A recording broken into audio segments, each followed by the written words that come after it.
The hotel room was big and bright, with blue spreads on the beds, prints of birds on the walls, and clean white curtains at the window.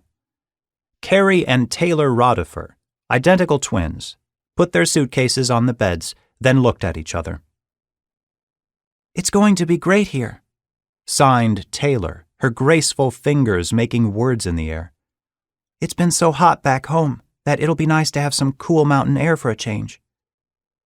Carrie made a face and shook her head. She spoke in Taylor's direction so her sister could read her lips. Though Carrie was fluent with sign language, Taylor, who could not hear, liked to practice her lip reading and was very good at it. "I think it's going to be boring," Carrie said. "And we have a stupid old curfew. I hate having a curfew."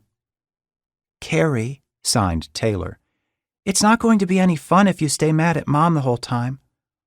"I'll stay mad at Mom if I want to," said Carrie. "Nothing you can say will change my mind, so there." Taylor sat down on her bed and crossed her arms. Carrie sat down on her bed and crossed her arms too. It was like mirror images of the same girl, both wearing wrinkled t-shirts and shorts, both wearing the same expressions of frustration. Taylor took a deep breath and then sighed. "You're such a grump." Carrie shook her head. "We're 12 years old, Taylor. Mom thinks we should be back in our rooms every night by 11. That's just crazy." Taylor shrugged. "It's better than last year. We had to be in by 10. Carrie got up off her bed and went to the window. She pushed aside one white curtain panel. From this room on the 7th floor, she could see a lot of the grounds of Mountain View Resort. Just below was a large patio with bright tables, chairs, and umbrellas. To the left was a swimming pool with 3 diving boards. The mid-morning sun sparkled on the rippling water. To the right was a small white building with a striped awning. Here you could get snacks and drinks to eat at the tables by the pool. In the distance, partially visible through the trees, was a golf course, and beyond that, on a knoll with just the red roof peeking up behind the pines, was a stable. "This is a nice place," Carrie thought. "I just wish Mom would stop thinking of Taylor and me as little kids." Carrie felt thumping on the floor. She turned around. Taylor had tapped her heel to get Carrie's attention.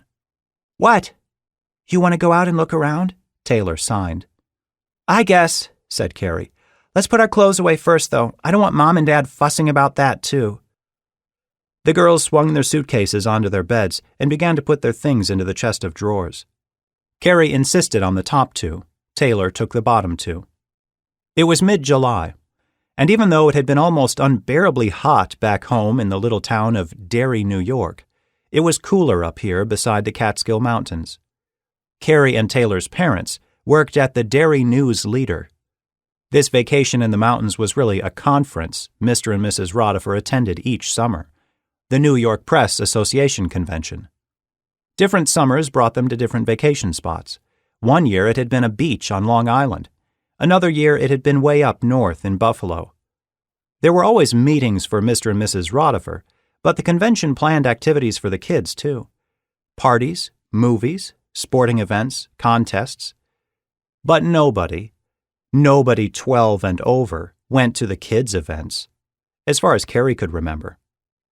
So, of course, Carrie and her mother had had an argument in the car as the family drove toward the mountains. "Mom," Carrie had said, "it was fun when we were like 7 or 8.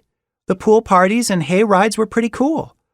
But Taylor and I are older now. We should be able to do what we want when you and Dad are in meetings, and we should be able to stay out late." Mrs. Rodifer had draped her arm across the back of her seat and looked at her twin daughters. She smiled, although the smile was tired. "We've been through this already, Carrie," she said. "You know your dad and I trust you and Taylor. It's just that we don't always trust circumstances.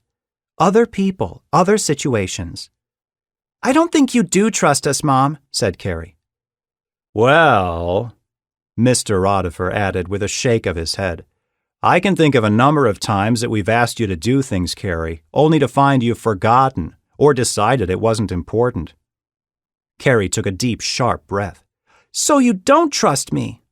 That's it, isn't it? Do you trust Taylor?"